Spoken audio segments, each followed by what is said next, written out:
Hello everyone, welcome back to my channel again. The Ghee Lifestyle channel आव नोंसोर बयखौबो आरो खेबसेबाव बरायबावबाय. So आङो दिनै नोंसोरजों बेखौ शेयार खालामगोन.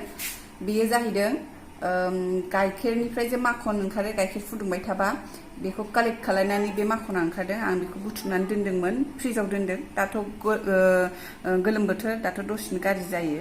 बेखायनो फ्रिजाव दोनै बुथुमनानै बेसेबां जाबाय. दा आङो बेजों घी बरनगोन, ओमफ्राय लोगोसे घी बानायखांनानै जे आङो मा मेथाइ बानायबावलांगोन बेखौ नोंथांमोना नायलांबाय थादो. थ' बिदिबा भिडिअखौ स्टार्ट खालामनोसै. बे माखना फ्रिजावहाय बिराद गोरा जानानै दंमोन ना, ओमफ्राय आं बेखौ बरननाया 1 घन्टा जाबाय, जाहाथे बे एसे नर्मेल जानायनि. दा आङो होमबा बेखौ जाननानै लाग्रोनोसै. दा नै आङो सारायखौ जानबाय, ओमफ्रायो बेखौ होनानै होनोसै.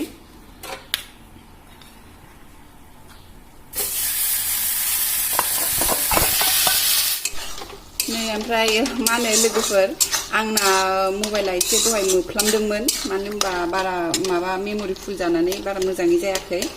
थ' बेनि थाखाय सरि. ओमफ्राय नै दा आंना माबाया घीया ओंखारहांबायानो. घीया ओंखारहांबाय. बे जाथाराखै, जाबावनांगौ, जाग्रोथोंसै. गेजेर एरबाय थानांगोन, नङाबा गाहायाव नांथागोन बियो.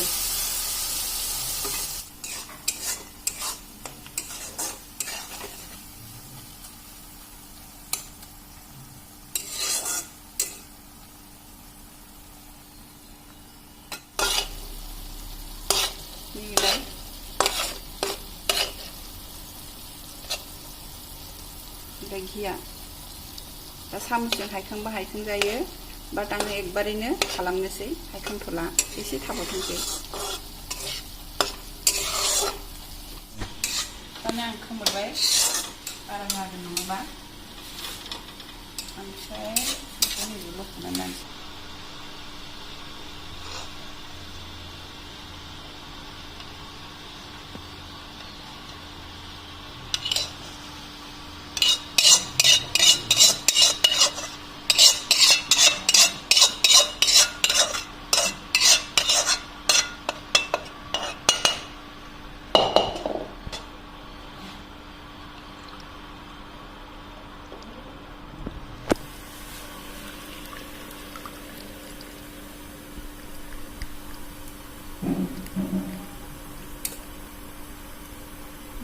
नै ओरै सेरै होबाय आं, जाहाथे मोजाङै ओंखारजोबनायनि.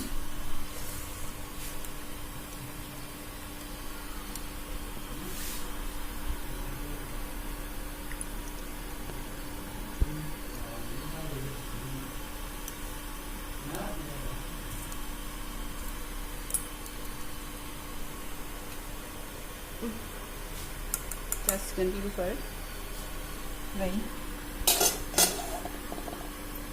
नै बिसिम ओंखारबाय. होबाय माबा जानो, एसेबाबो जाखिनि ओंखारदों. ओमफ्रायो नै लाबलाय, नैबे एबार नैबेजों आङो मा बानायगोन नायलांदो. ओमफ्राय बेखौ गुसु जानो होगोन दसे.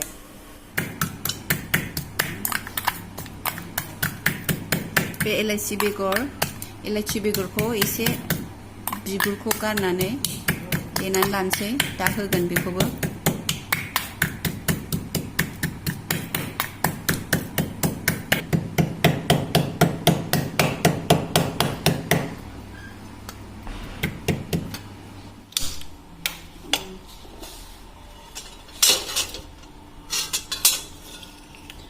नै ओमफ्राय आङो सेम सारायखौनो लाबाय, दहाय घी बानायनाय सारायखौ.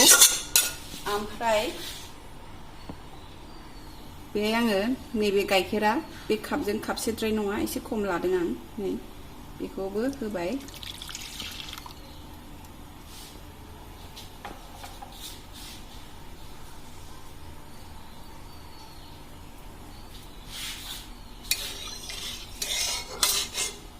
बे गोदौथोंसै.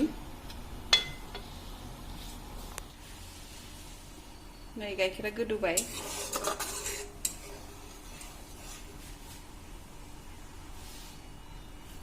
दा ओमफ्राय नै बियो एभरिडे 10 रुपिसनि 10 थाखानि एभरिडेखौ बेखौ आं मोनथाम लादों बेखौ बेहाय होनानै होनसै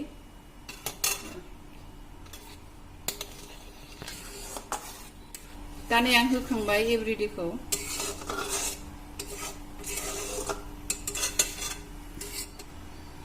नै ओमफ्राय थालायाव नाङैनि गेजेर गेजेर एरनानै होबानो जाबाय ओरै खालामनानै गाइखेरा गुदुंमोन नालाय नै एसे लाद्रा फिद्रा जादों खिन्थु जेबो नङा बे जायगा बेखौ फोरानथारनांगोन दैखौ माने माबाखौ गाइखेरखौ फोरानथारनांगोन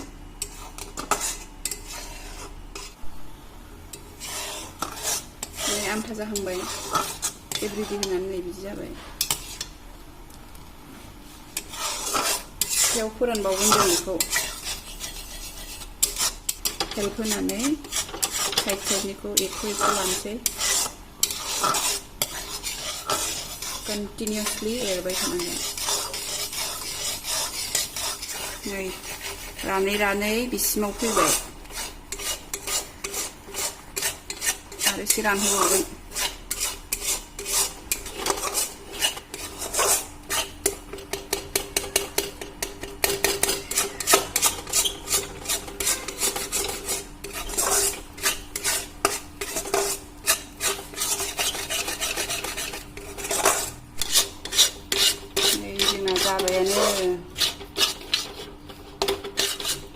जाबाय बारा स्राव जानांगौ जाबा जाखांनोसै एबार नेक्स्ट प्रसेसआव थांसै नैबे जाथ'बाय खोमोरसै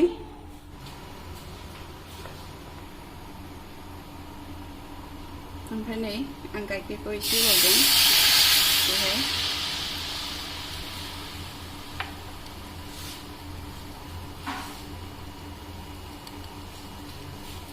ओमफ्राय नै दहायनि घी बानायनानै जे थादोंना गुन्द्राया बेखौ होनोसै एबार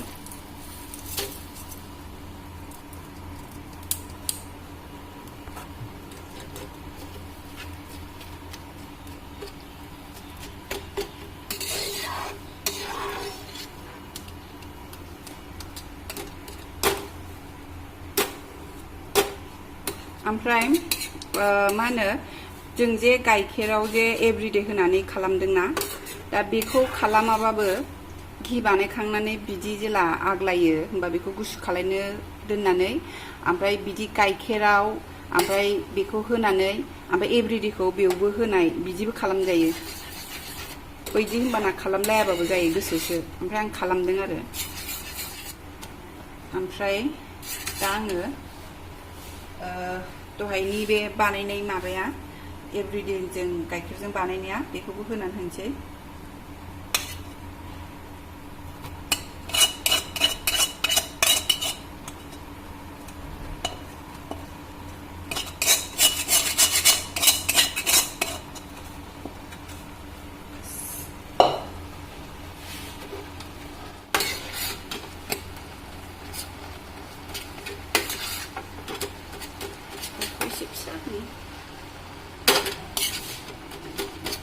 ओमफ्राय सिनिखौबो होनसै सिनिया गोदै बिसिबां जायो गावबागाव गोसो नायनानै होजागोन ओमफ्राय दहाय एभरिडेआथ' गोदैयानो जाखायो नालाय एसे खम होनसै नैबे मा होनो एभरिडेनि बे गथा गथाखौ एसे आखाइजों ओरै माबानानै होनांगोन थुफ्रु होनांगोन ओमफ्राय सोरबा बायदिया एभरिडे नांबावगौ गाइखेर नांबावगौ बायदि मोनोबा बे टाइमावनो होनो हागोन गाइखेर होदो एभरिडे होदो होमबाना एसे माबासिन जाबावगोन आमथासिन जाबावगोन आंनिया नांगोन ना नांला आङो दसे थानानै नायबावनि र' ओमफ्राय नै आं गाइखेरखौ एसे होनोसै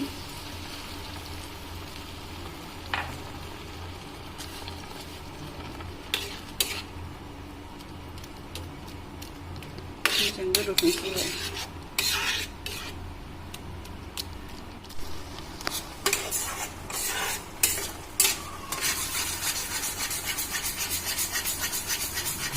आंना गाइखेरा एसे नांबावगौ बायदि जानायखाय आं गाइखेरखौ होबावदों माने बिदियावनो नायनानै गावबागाव आन्दाज लानानै होजायो आरो गाइखेर माने रानस्राव बांद्रायबा गाइखेरा बारा खम बेखौ नायनानैसो गावबागाव गोसो माबाजों होनांगौ आन्दाज लानानै ओमफ्राय गोदैयाबो बेयावनो नायखाजाबाय नांबावगौ बायदिबा होबाय आरो नांला बायदिबाथ' जाबायानो सोर गोदै खम जायो आंनि थाखायथ' दा आं नायबायमोन आंना जाबाय गोदैया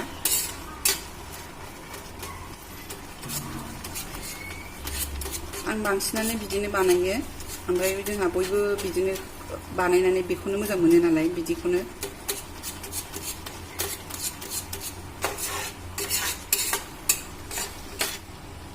इलायचि पाउडारखौ होनानै होनोसै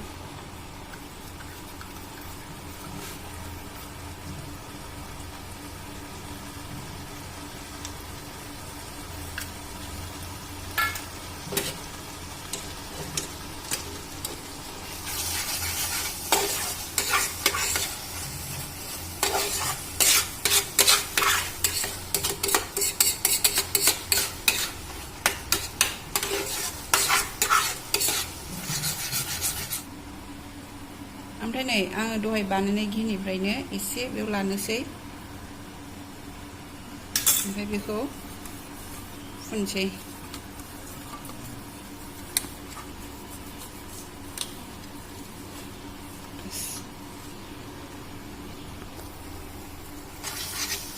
नै दा जाद्रा गाहांबाय थारमाने बे जाबाय माबायाव बारा थाला पेनाव फिदिंबा जमा जाहांबायना थारमाने बे जासिगोन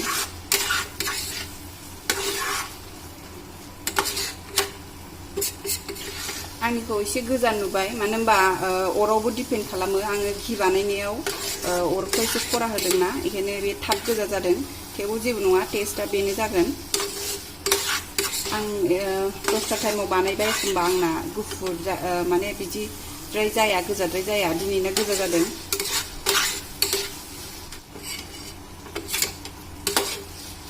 जाबाय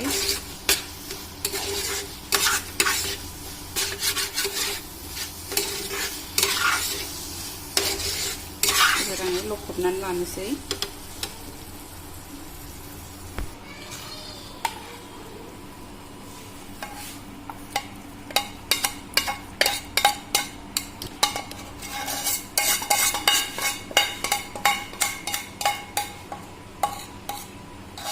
एसे नारसो होनोसै शेप होनो थाखाय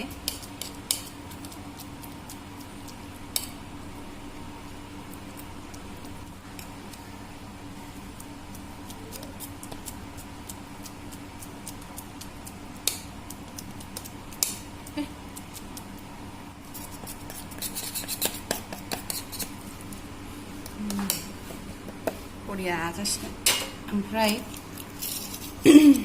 दा एसे आंनावथ' पिस्ता ओमफ्राय एलमन्ड गैया दा आङो बे काजु दंमोन दा बेखौनो होनानै होनोसै जायहा पिस्ता एलमन्डफोर थायो मिक्स खालामनानैबो होजायो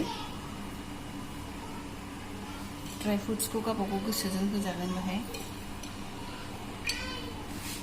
ओमफ्राय एसे ओरै नारसिना होनोसै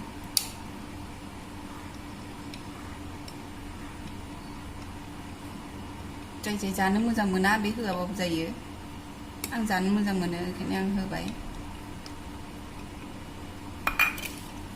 दा बेखौ सेट जानो थाखाय दसे दोनसै दसे गुसु जाजासे बायरायावनो दोनगोन नर्माल माबायावनो ओमफ्राय जेला गुसु जायो होमबा फ्रिजाव 2 घन्टासे दोनगोन ओमफ्राय बिनि उनाव बरनगोन नै लोगोफोर दा आं फ्रिजनिफ्राय हाननानै लाबोबाय ओमफ्राय सेट जाबाय बियो ओमफ्राय दा आं बेखौ हानोसै ओमफ्राय आं बेखौ खिन्थु 2 घन्टा दोननो सानदोंमोन आं 2 घन्टा दोनासै मानो होनबा 2 घन्टा दोननानै आरो हानबा आरो बेखौ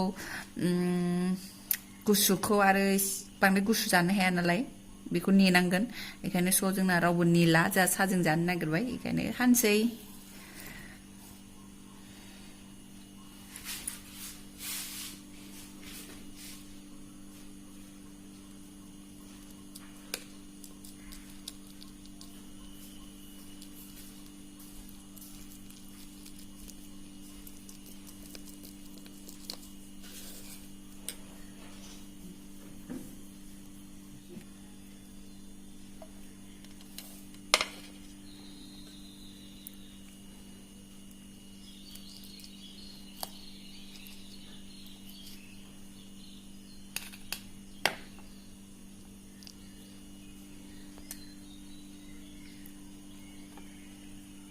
बांद्राय आरो लोगोफोर दा आं बानायखांजोब्बाय ओमफ्राय आंना टेक्सचारा एसे फ्र जादों बाट टेस्टआव बेस्ट बिराद मोजां ओमफ्राय जुदि बेखौ बेसन बा आटा एवनानै बानायोबा एसे कम्बाइना बांसिन जागौमोन बाट आं दा बे प्रसेसआव बानायनायखाय एसे फ्र थेवबाबो जानो गोथाव ओमफ्राय जाय बानायनानै जादों बिसोरथ' मिन्थिखागोन आरो जाय बानायनानै जायाखै बिसोरो बानायनायबानो जाबाय ओमफ्राय कमेन्ट्सआव खोन्थाहर होमबा बेनोसै आं दिनैनि भिडिअखौ बेयावनो फोजोबनोसै and thank you for watching bye bye